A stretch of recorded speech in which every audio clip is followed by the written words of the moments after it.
Tell me about this bunch of players back in the 70s. What was so great about this bunch of players that played? I think they were great because we were a small group. We only had, I think, 4 subs at most. And we spent our susses, as you call them, the 11 o'clock breaks and what. We didn't get a chance to do anything except get a ball, run up and down the quad, run up and down the quad. And we were together all the time, I think. So that was the start of it. And I think there's a fair bit of belief. I'd say that I was probably one that didn't believe as much as some of the others, I have to say. And tell me, Newbridge College back then, what was it like? I thought it was brilliant. I didn't come from too far away. I came from Carlow, which was, so I could get visits, as they called them, every fortnight. But I just loved the school. But I think that was because I played sport. I think the rugby was the main. I think academically it was fabulous. I loved all my classes. But I just loved the school. I loved college life. And I was an only child, so it was, it was probably hard on my folks, but I loved it.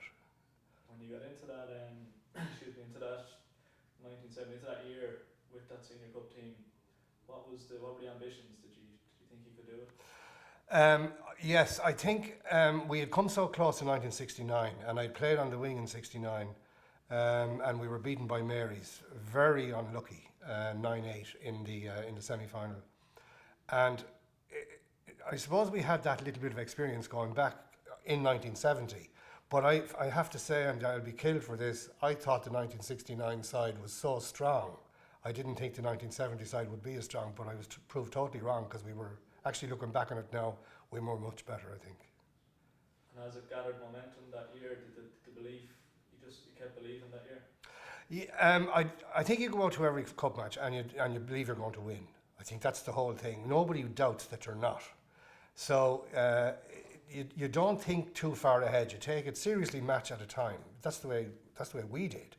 Yeah, we got through the first one. I remember Donnybrook against Terranure, and Mickey lashed 2 penalties from our own 10-yard line. And you never thought about what was coming down the track. You just won that match. You got on to the next one. We thought, oh, Clongowes, we'd beaten them. That'll be handy. And that was not handy at all. We nearly came a cropper there. Clongowes were a really good side, and we nearly lost. And then the final, I just remember, I don't remember an awful lot about the match in the final, but I remember walking out through the gate from the Lansdowne end, going onto the pitch, and just seeing the stream of Blackrock guys with the blue and white, sky blue, and just throwing the ball up and down, and the size of them. I mean, we'd played them before, but they looked huge. So that was my memory of that, and maybe that was the first time I thought, oh, we have a problem here, but that was it. Sorry if we do. Can I just ask the lads, I can hear them there in the background, just to keep it down a wee bit. Sorry. We're going well. Are we? Yeah. Oh, yeah. Good stuff there, yeah. The sound already, you can know the ones I'm going to use already. Good. Your editing is coming in. Yeah, no, you have to kind of, when you're doing these things, you have to figure out what you plug up. You have it now? Yeah, whatever you're still rolling, yeah. So, yeah, the day of that final, describe the day. All right. First of all, weather-wise, it was a nasty day. It was very windy and wet in the morning. And so we jumped on a bus. I'm vague about certain parts of it, except that we went to, we were heading to Dunleary. And I'd say against all the dietitians of the day, we had a fillet steak and salad for lunch. And I believe since, I don't know, it certainly put iron in our bellies that day, but I think that's not meant to happen until the following day, before the steak kicks in. But anyway, and then we had a walk along the pier. And then we jumped on the bus to come back in. Now, I was very nervous, but we drove in past Blackrock, the school, and I'm looking at all these Blackrock colours and that, and I'm thinking to myself, here's our bus full of Newbridge black and white, and they're probably thinking the idiots from the country have got the wrong road. You know, that was my feeling. But yeah, that was sort of, that walk along the promenade, that sort of garnered your thoughts all right. And that was the first time we started to think, you know, we have a good chance here, let's go for it. That was my feeling that day. And then, as I said, the ground, walking onto the pitch, seeing the size of them, And after that, really, it becomes a sort of a blur. I remember James E. Crowe scoring behind me, and I'm trying to figure out, if I'm lining out on the right, how did James E. Crowe come in behind me on the left? And the score is 6-5. And then I don't remember, we go down the pitch and we score again. And I know there was a lot of foot rushes, and looking at the tapes, the little few tapes, that I know Stephen and Mickey were really good. They turned around the second half, we're leading 11-5, and then we get a penalty midway through the half, 14-5. I get one kick to deal with. The ref calls it back for a scrum. And then my last memory of it was, I think there was about 2 minutes left or 3 minutes left. And Foster Kerrison went down injured, and he's lying on the ground. And I went up to him and I said, "Are you okay?" Yeah, just taking a rest. So I just said to him, "Well, Foster, there's 2.5 minutes left. If they score and convert, they still won't catch us. Now get the hell up on the ground." And I didn't say it quite as politely as that. So he shook himself together, and there was a scrum, and we scored immediately afterwards, and we knew we were home and dry then. So that was it. What was the winner in that game that day? I'd say the forwards, the belief of every one of them, certainly the leadership of Mickey. That was incredible. I think he boosted everybody. Stephen Tunney had an outstanding game, but everybody grinded in, but particularly the pack. The pack killed them, and then we tackled like demons. No, I wouldn't be the best tackler in the world, but because I always reckon I'm better on my feet, but I didn't have to. So it was just one of those games. It worked.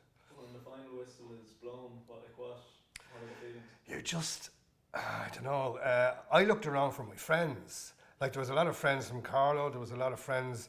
You just looked around, and people were grabbing you and whatever. And I remember being hauled up near where the cup is presented, to get a hug from one of the girls at home. And that was about.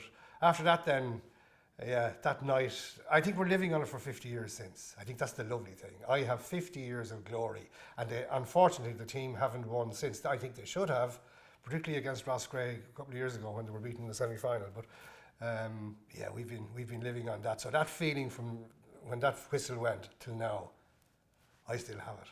I think it's huge. That's a lovely line to finish it. Lovely way to finish. Sorry to top that. There's only one question I have here. Is just how much of an influence was Father Heffernan?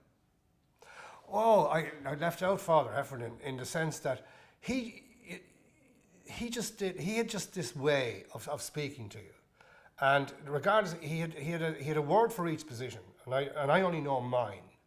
I know that he trusted me, that I was good under balls. I generally didn't drop kicks, or I failed to catch balls. I knew he probably was worried about my tackling, but I'd scramble. So he had a lovely way of sort of cajoling you on, keeping you there, keeping you with it. And he certainly gave me belief. I knew that I was the best fullback around. That was it. There was no question. That's what I felt. And I'd say he put that there, along with the Doyles. I think Tommy and Mick Doyle did help in the last few games. And John Curley was sort of our fitness coach. I can't not mention John, because John was great. Tommy Doyle used to keep me out kicking after everybody had gone in after training, and I'd arrive into study 15 minutes late. What were you doing? I was out kicking with Tommy Doyle. Okay, that was that. So, yeah, that would have been. Jono's influence is great, and still I think there's a bond between Jono and that 15 in 1970 that just keep that whole college sort of ticking over, I think. I'd love to know what it's like, what they think about us now.